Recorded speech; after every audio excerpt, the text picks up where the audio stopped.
Undercover Billionaire buys lemonade at poor boy's stand, returns the next day to surprise him. The summer heat bore down mercilessly on the suburban street corner where 11-year-old Oliver Matthews stood behind his makeshift lemonade stand.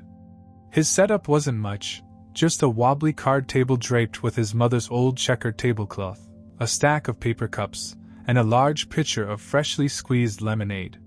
But to Oliver, it represented something far more significant than just a childhood pastime. The neighborhood wasn't what it used to be.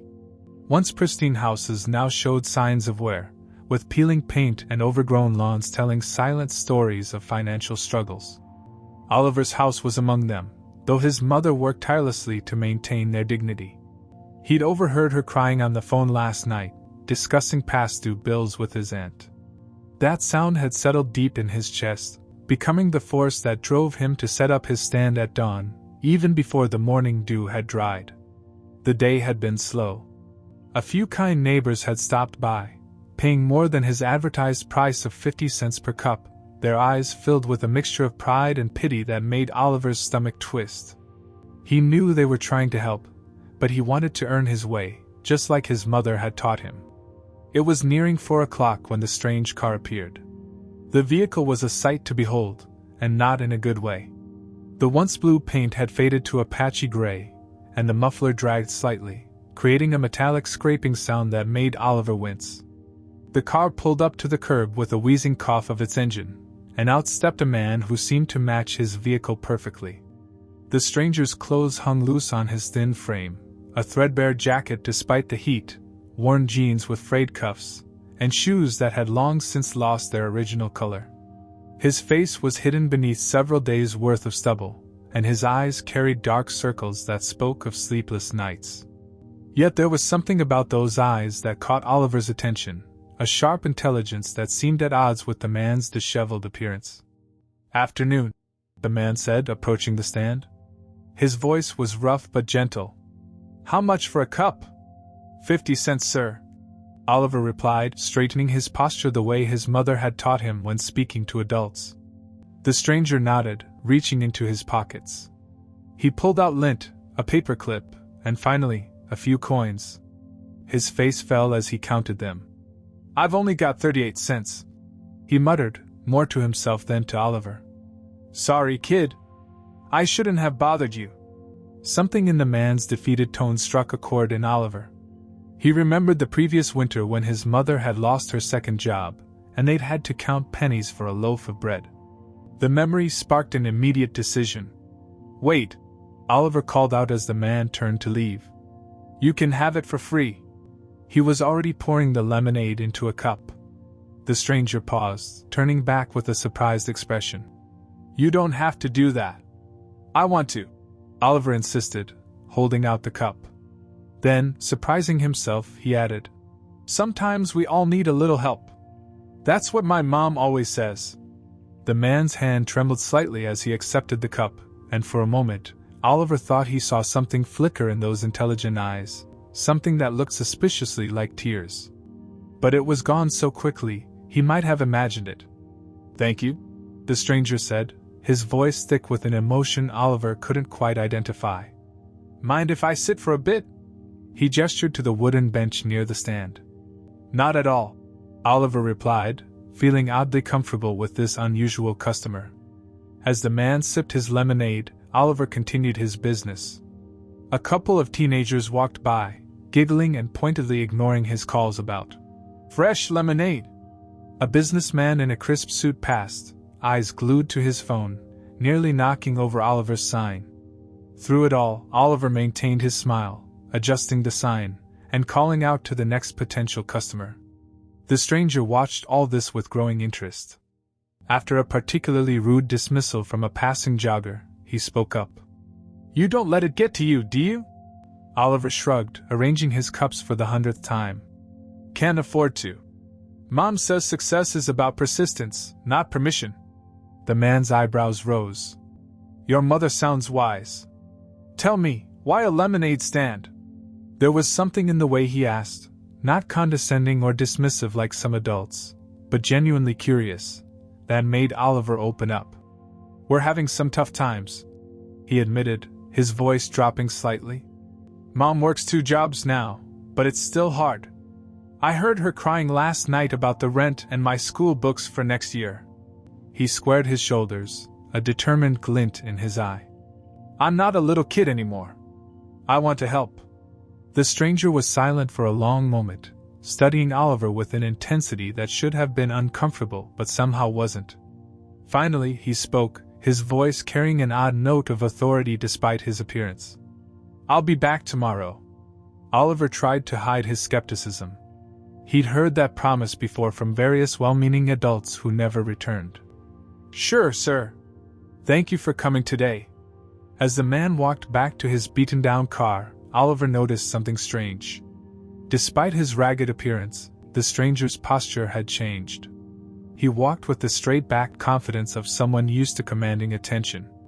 Even more curious was the gleaming watch that peeked out from beneath his frayed sleeve as he opened the car door, a watch that looked worth more than Oliver's entire stand.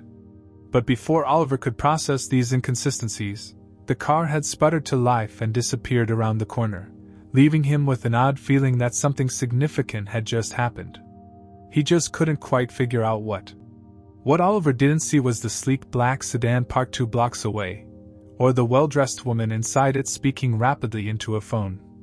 Yes, Mr. Caldwell is finished with his reconnaissance.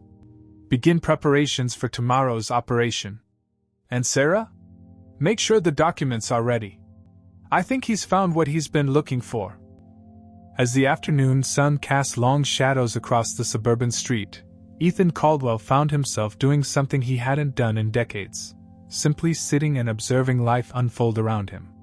From his perch on the weathered bench, he watched Oliver's determined entrepreneurial spirit in action, and memories of his own childhood began to surface. Memories he'd long buried beneath spreadsheets and corporate acquisitions. The lemonade was surprisingly good, perfectly balanced between tart and sweet, with a hint of something he couldn't quite identify. Is that mint? He asked, taking another thoughtful sip. Oliver's face lit up. You noticed? Mom grows it in our little garden. She says fresh ingredients make all the difference, even if they cost a bit more. His smile faltered slightly. Though lately, we've had to be careful about extras. A group of children around Oliver's age rode by on bikes, calling out to him. Hey, Matthews! Still playing shopkeeper? Trying to help your mom since your dad split? Ethan watched as Oliver's shoulders tensed, but the boy's voice remained steady as he called back. At least I'm doing something productive. Want some lemonade? The kids laughed and pedaled away, but not before one of them knocked over Oliver's carefully arranged cup display. Without a word, Oliver stepped around his stand and began picking up the scattered cups, his hands trembling slightly but his face set in determined calm. Ethan moved to help him, and as they gathered the cups together, he noticed calluses on Oliver's small hands, the kind that came from hard work, not play. Those kids come by often? Oliver shrugged, arranging the cups in neat stacks. Sometimes. They don't understand why I'd want to work instead of play. But, he trailed off, looking down at his hands. But what? Ethan prompted gently. But they have both their parents, and their fridges are always full, and they don't hear their moms crying at night thinking nobody's awake to hear. Oliver's voice was barely a whisper, but it carried the weight of someone far beyond his years. They don't have to understand. Ethan felt something shift inside him, a recognition of the same fierce pride and determination he'd once carried. Tell me about your business plan, he said, deliberately changing his tone to one of professional interest. Oliver looked surprised, then pleased that someone was taking him seriously. Well, I did research first. Watched what other kids charged for lemonade in better neighborhoods. But I knew I had to offer something special to compete, so I convinced Mom to let me use her mint and fresh lemons instead of powder mix. Smart, Ethan nodded. Premium product differentiation. What about your pricing strategy? Oliver's eyes widened at the business terminology, but he caught on quickly. I charge less than the fancy neighborhoods but more than the powder mix stands. And I have a loyalty program. He pulled out a homemade punch card from his pocket. Buy 5 cups, get 1 free. I made these myself. The cards were clearly cut from recycled paper, decorated with carefully drawn lemons and stars. Each one was slightly different, bearing the marks of being handcrafted with care. Ethan handled the card with the same reverence he usually reserved for million-dollar contracts. A sleek Tesla pulled up to the curb, and a woman in designer workout gear approached the stand. She was talking loudly on her phone, barely acknowledging Oliver as she held out a dollar bill. Oliver quickly prepared her drink, offering the same warm smile he gave everyone. The woman took her lemonade and walked away, still talking, leaving her change behind. "Ma'am!" Oliver called out. "Your change!" She waved him off without looking back. Oliver carefully counted out the coins and set them aside in a separate jar labeled returns. "Most people don't come back for their change," he explained to Ethan's questioning look. "But Mom says it's important to always be honest. If they do come back, even weeks later their money will be here." Ethan felt his throat tighten. In all his years of business, through all the cutthroat deals and corporate takeovers, he'd rarely encountered such pure integrity. "How much have you saved so far?" he asked, nodding toward the main money jar. Oliver's face fell slightly. $73.42. "I've been at it for 3 weeks. He brightened again, adding, "But I'm getting better at making change quickly, and I haven't dropped a cup in 4 days. The pride in his voice over these small victories made Ethan's chest ache. He thought of his own son, Trevor, the same age as Oliver, whose biggest concern was which new gaming console to buy. Trevor had never wanted for anything. Ethan had made sure of that, determined his child would never know the poverty he'd experienced. But sitting here, watching Oliver's quiet dignity and resourcefulness, he wondered if he'd done his son any favors. A crack of thunder interrupted his thoughts. Dark clouds had gathered unnoticed, and the first heavy drops of rain began to fall. Oliver quickly sprang into action, protecting his supplies with practiced efficiency. Clearly, this wasn't the first time he dealt with sudden weather changes. "Here, let me help," Ethan said, folding the tablecloth while Oliver secured the pitcher and cups in a plastic container. "Thanks, but you should go before it gets worse," Oliver said, concerned. "That car of yours doesn't look too reliable in the rain." Ethan smiled at the boy's thoughtfulness. "You're probably right. But I meant what I said. I'll be back tomorrow." He reached into his pocket and pulled out the paperclip from earlier, twisting it quickly into a crude star shape. "Here's my promise." Oliver accepted the makeshift token with a puzzled smile. "You don't have to." "I know," Ethan cut him off gently. "That's what makes it mean something." As Ethan walked back to his disguised vehicle, he pulled out a second phone, a sleek, latest model device that contrasted sharply with his shabby appearance. "Lisa, are you there?" "Yes, Mr. Caldwell." His assistant's voice came through clearly despite the rain. "The background check on the Matthews family is complete. Should I proceed with the arrangements we discussed?" Ethan paused, watching in his rearview mirror as Oliver struggled to carry his supplies toward a small house with peeling paint and patched windows. "No," he said finally. "Change of plans. We're going to do something different. Something bigger." "Sir? Get me everything you can on predatory lending in this neighborhood. Property values, foreclosure rates, everything. And Lisa? Call Trevor's tutor. Tell her I need to speak with her about adding some new subjects to his curriculum." "Of course, sir." "And the board meeting tomorrow?" Ethan started his car, which, despite its appearance, purred to life with the quiet power of a recently serviced engine. "Reschedule it. Tell them something more important came up. For once, that'll actually be true." The elevator ascended silently to the penthouse floor of Caldwell Tower, its mirrored walls reflecting a man who no longer looked anything like the shabby stranger from the lemonade stand. Ethan had shed his disguise the moment he entered his private garage, but Oliver's words still clung to him like the phantom sensation of those worn clothes. The doors opened directly into his penthouse apartment, 60 stories above the city, all gleaming glass and polished marble. Floor-to-ceiling windows offered a panoramic view of the skyline he'd helped shape over the past 2 decades. Usually, This view filled him with pride. Tonight, it felt like a barrier between two worlds. "Dad! You're home early!" Trevor's voice broke through his thoughts. His son bounded across the room, tablet in hand, designer sneakers lighting up with each step. The boy's excitement faltered as he got closer. "Why do you smell like lemons?" Ethan managed a smile, ruffling his son's perfectly styled hair. "Just some market research, buddy. How was your day?" "Boring. Miss Chin made me practice piano for 2 whole hours." Trevor flopped dramatically onto a leather couch that cost more than some cars. "Can I play Quantum Raiders now? Jake from school got the new expansion pack and—" "Actually," Ethan interrupted, an idea forming. "I was hoping you could help me with something important.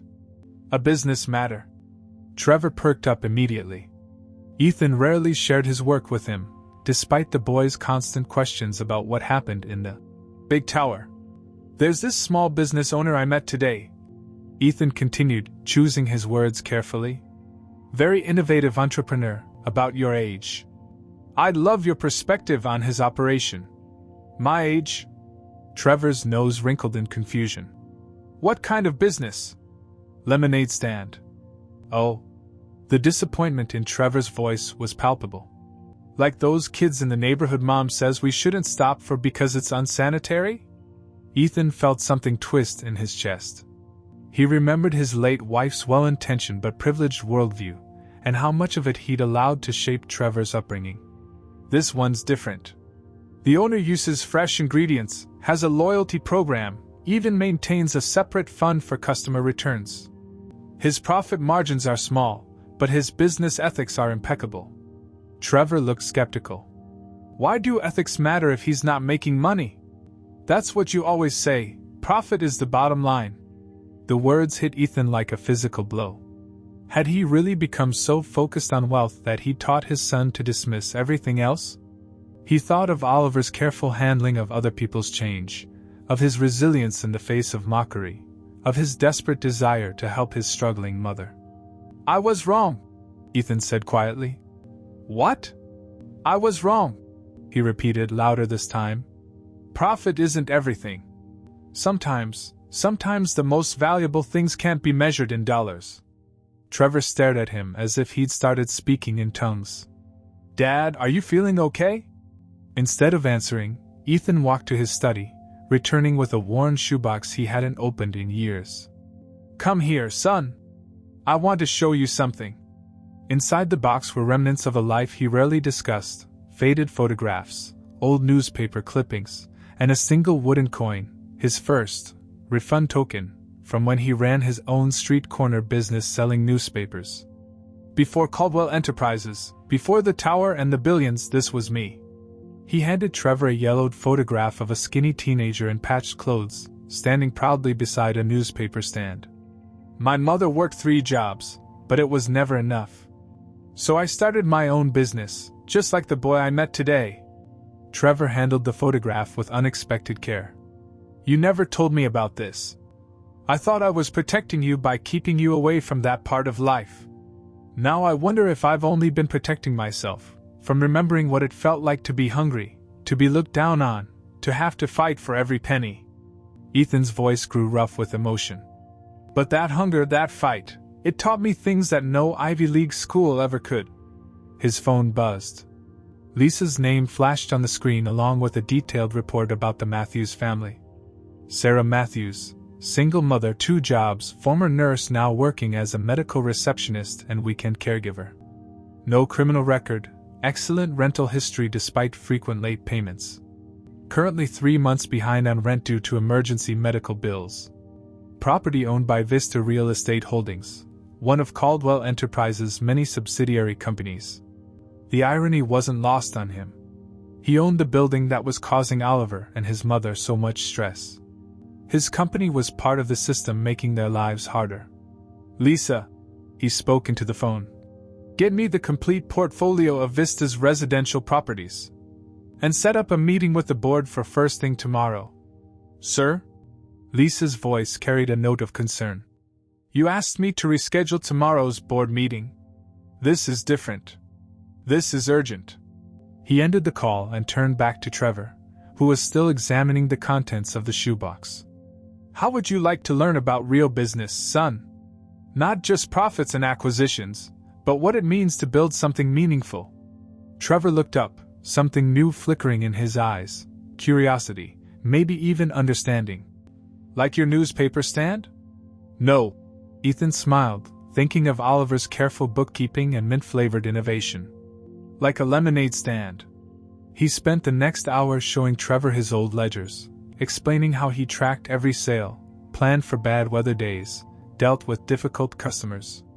His son asked questions he never expected, about customer service, about handling rejection, about why some of the ledger entries included notes about giving free papers to elderly customers. Later that night, after Trevor had gone to bed, Ethan stood at his window again. The city lights below seemed to blur into rivers of gold, reminding him of coins spilling across a checkered tablecloth.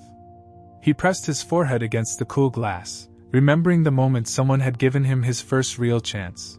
A local businessman who'd seen potential in a scrappy kid with a newspaper stand.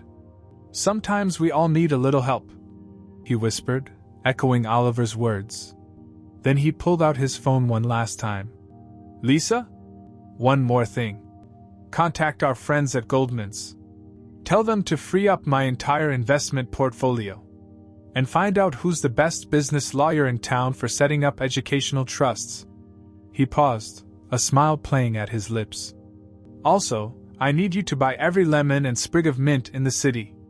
Tomorrow, we're going to make some lemonade.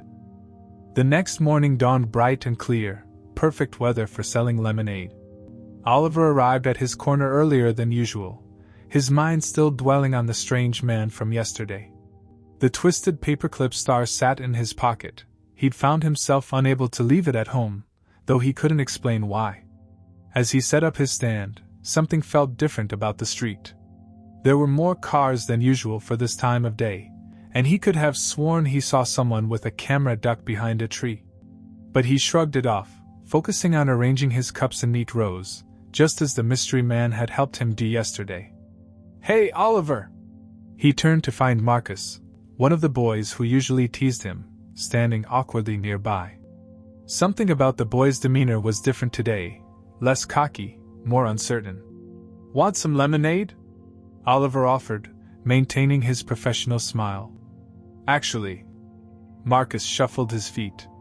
I was wondering if you could use some help? My mom says I need to learn about responsibility and stuff. Oliver blinked in surprise. Really? You want to help? Yeah, well. Marcus's eyes darted to something over Oliver's shoulder. Looks like you might need it today. Oliver turned to see what Marcus was looking at and felt his jaw drop. A line of people was forming, business professionals, construction workers, elderly couples, families with children, all heading toward his corner. Some carried laptops and seemed to be setting up impromptu workstations on nearby benches. What's happening? Oliver whispered, a mix of excitement and panic rising in his chest. Social media. A young woman in the growing line explained, holding up her phone. You're trending!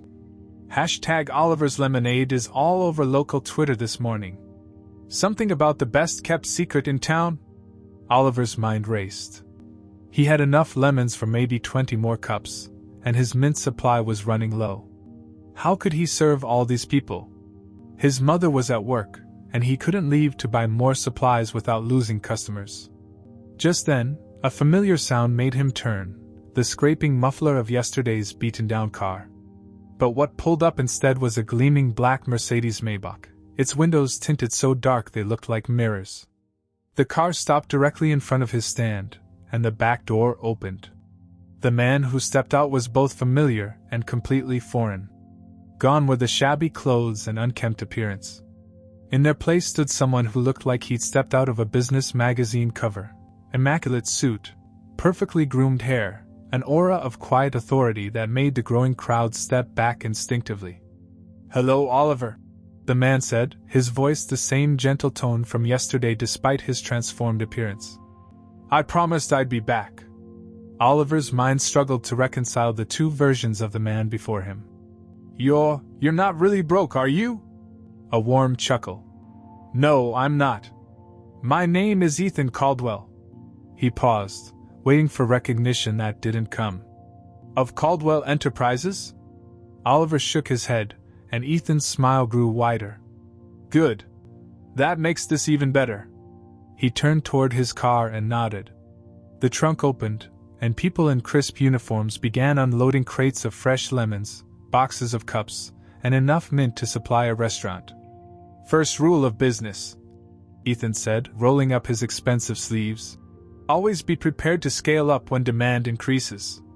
I don't understand, Oliver said, watching as professional-grade equipment was set up alongside his humble card table. Why are you doing this? Because yesterday, you taught me something I'd forgotten. Ethan pulled the twisted paperclip star from his pocket, an exact match to the one in Oliver's. You reminded me that success isn't just about making money. It's about making a difference. A sleek corporate van pulled up, and out stepped Trevor, dressed not in his usual designer clothes but in a simple shirt and jeans. He carried a handmade sign that read, Oliver's Premium Lemonade now with 2 locations. This is my son, Trevor, Ethan said. He'd like to learn the business from you, if you're willing to teach him. Oliver's head was spinning. Teach him? But I'm just a kid with a lemonade stand. You're an entrepreneur with strong business ethics, excellent customer service skills, and an innovative product. Ethan's voice was firm. Those are things that can't be bought, they have to be learned. And sometimes the best teachers are the ones who had to figure it out for themselves. The crowd had grown larger, phones recording the scene, social media buzzing with activity. A news van had appeared at the corner. But Ethan kept his attention focused solely on Oliver. I've drawn up some papers, with your mother's approval, of course. A business partnership. Proper licensing, health department certification, insurance, everything you need to turn this into a real enterprise. He knelt down to meet Oliver's eyes. But only if you want to. This is your business, Oliver. You built it from scratch, with nothing but determination and integrity. Whatever happens next should be your choice. Oliver's hand closed around the paperclip star in his pocket. Will this help my mom? With the rent and everything? Your mother will never have to worry about rent again, Ethan said softly. The building's been bought by a new company, one that believes in helping good people get back on their feet. She'll be offered a management position, overseeing resident services. The salary's quite competitive. Tears welled in Oliver's eyes, but he blinked them back, straightening his shoulders. Can we still keep the returns jar? And the loyalty cards? Wouldn't dream of changing them. Ethan grinned.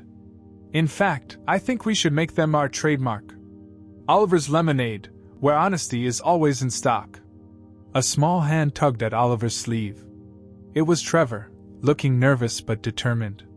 Could you show me how to make change? Dad says you're really good at it.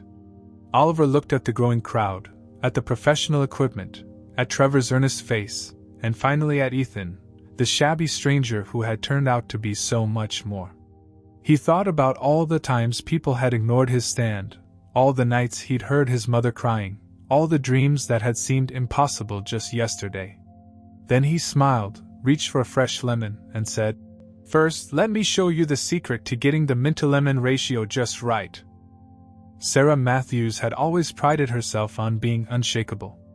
As a former yarn nurse, she'd learned to handle whatever life threw at her with grace under pressure. But nothing had prepared her for the scene that greeted her when she rushed to Oliver's lemonade stand during her lunch break, responding to urgent texts from neighbors about a gathering crowd and mysterious business mogul. She pulled up in her aging Honda just as Oliver was demonstrating proper lemon-squeezing technique to a boy she didn't recognize. Around them swirled a scene that felt plucked from a dream, professional camera crews, a line of customers that stretched around the block, and what appeared to be a full-service mobile beverage station being assembled by uniformed staff. Mom! Oliver's face lit up as he spotted her.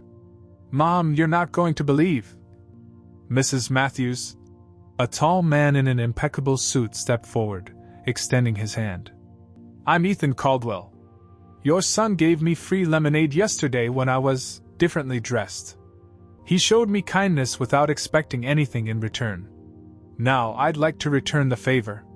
Sarah's nursing instincts kicked in as she assessed the situation, looking for any sign of danger or deception.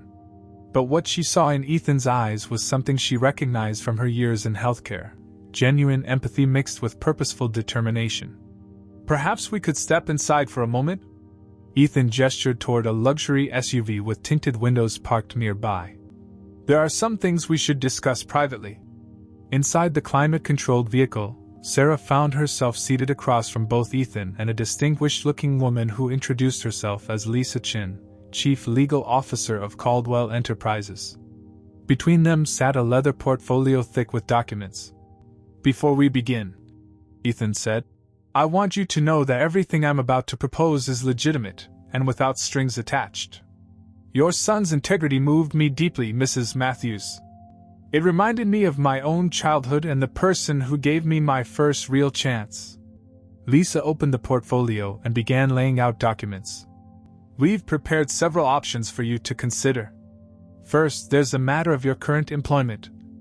As Lisa spoke, Sarah's hands began to tremble. The papers before her outlined not just a business partnership for Oliver's lemonade stand, but a complete life transformation. A position as Director of Community Health Initiatives at Caldwell Medical Group, leveraging her nursing background. A fully funded educational trust for Oliver. And most incredibly, a deed to their rental house, transferred to her name with all previous payments credited toward equity. "This is..." Sarah's voice cracked. "This is too much. We can't possibly..." "Mom!" Oliver's voice came from the doorway. He stood there with Trevor, both boys holding fresh cups of lemonade. "Remember what you always tell me? About how sometimes the right thing finds you when you least expect it." Sarah looked at her son, her brilliant, hardworking, compassionate boy who had never complained about their struggles, who had turned lemons into lemonade in more ways than one. "But why?" she asked Ethan.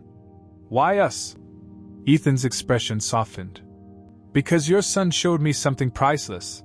That success without integrity is meaningless, and integrity without opportunity is a waste. I'd like to give him the opportunity his integrity deserves." He reached into his jacket and pulled out a business plan, handwritten on premium stationery. "Oliver's Lemonade will become a chain of stands across the city, each operated by young entrepreneurs like Oliver. They'll learn business skills, financial literacy, and most importantly, the value of ethical business practices. Oliver will be the head mentor, teaching others what he's learned." "But he's just 11. Sarah protested weakly, even as pride swelled in her chest. "Age doesn't determine wisdom, Mrs. Matthews. Yesterday, your 11-year-old son taught my son more about business ethics than years of private tutoring. He taught me something too." Ethan smiled. "Besides, he'll have help. Trevor has already volunteered to be his first student." Outside the SUV, the crowd had grown even larger. Local news crews were setting up for live broadcasts, and social media influencers were live-streaming the event. #Oliver's Lemonade had evolved into #Lemonade Movement, with people sharing stories of their own childhood businesses and pledging to support young entrepreneurs. "There's one more thing," Lisa said, pulling out a final document. "We'd like to establish the Matthews Caldwell Youth Entrepreneur Foundation, a non-profit organization providing business education and startup funding for underprivileged children. With your permission, we'd like Oliver to be the face of the foundation." Sarah looked out at the scene before her son confidently teaching Trevor the proper way to greet customers, the line of people waiting patiently for their turn, the professional equipment that would help turn her boy's dream into reality. She thought of all the nights she'd cried over bills, all the times she'd had to say no to Oliver's simple requests, all the prayers she'd whispered for just a little help to make it through. "Sometimes," she said softly, "we all need a little help." "No," Ethan corrected gently. "Sometimes we need to help others so they can show us the way. Your son didn't just sell me lemonade yesterday, Mrs. Matthews. He sold me hope that there are still people in this world who believe in doing the right thing simply because it's right." A commotion outside drew their attention. "Marcus," One of the boys who used to tease Oliver had arrived with his mother. He was holding a crudely made sign that read, "Oliver's Lemonade Best in Town," and looking both embarrassed and determined. "See?" Ethan smiled. "The ripples are already spreading." Sarah watched as Oliver welcomed Marcus with a genuine smile, immediately putting him to work, organizing cups. In that moment, she saw her son not just as the little boy she'd raised, but as the remarkable young man he was becoming. "Where do I sign?" she asked, reaching for the pen with steady hands. As she signed each document, Sarah felt the weight of years of struggle beginning to lift. But more than that, she felt something she hadn't experienced in a long time: hope for the future, not just for herself and Oliver, but for all the other children who might benefit from this unexpected miracle. "One condition," she said, looking up at Ethan with tears in her eyes but strength in her voice. "The recipe stays exactly as it is. Fresh lemons, pure sugar, and mint from our garden. Some things shouldn't change, even when everything else does." Ethan's answering smile was warm with understanding. "Mrs. Matthews, that's exactly why we're here." 1 year later. The corner where Oliver's original lemonade stand once stood now featured a sleek kiosk with a familiar checkered pattern worked into its modern design. Above it, a sign proudly displayed, "Oliver's Lemonade, where every cup makes a difference," alongside a logo featuring a twisted star that looked suspiciously like a paperclip. But Oliver wasn't there today. Instead, he was across town, standing before a group of eager faces at the Matthews Caldwell Youth Entrepreneur Center. At 12 years old, he'd grown taller, and his posture carried the quiet confidence of someone who had found his purpose. "The most important thing to remember," he told his audience of young aspiring entrepreneurs, "is that success isn't just about making money. It's about making a difference in someone's life, even if it's just one cup at a time."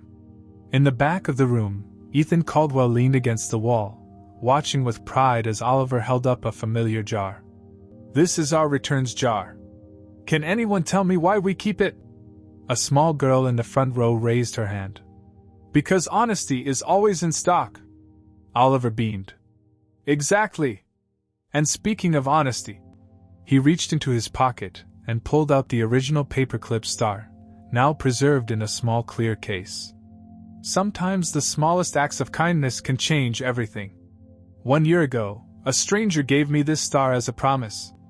Today, we're going to make our own promises to each other and to our community." The children began fashioning their own stars from paperclips while Oliver walked among them, offering encouragement and advice. Trevor, who had become Oliver's right-hand man in the business, handled the distribution of materials with practiced efficiency. "Hard to believe it's only been a year," Sarah Matthews said, joining Ethan at the back of the room.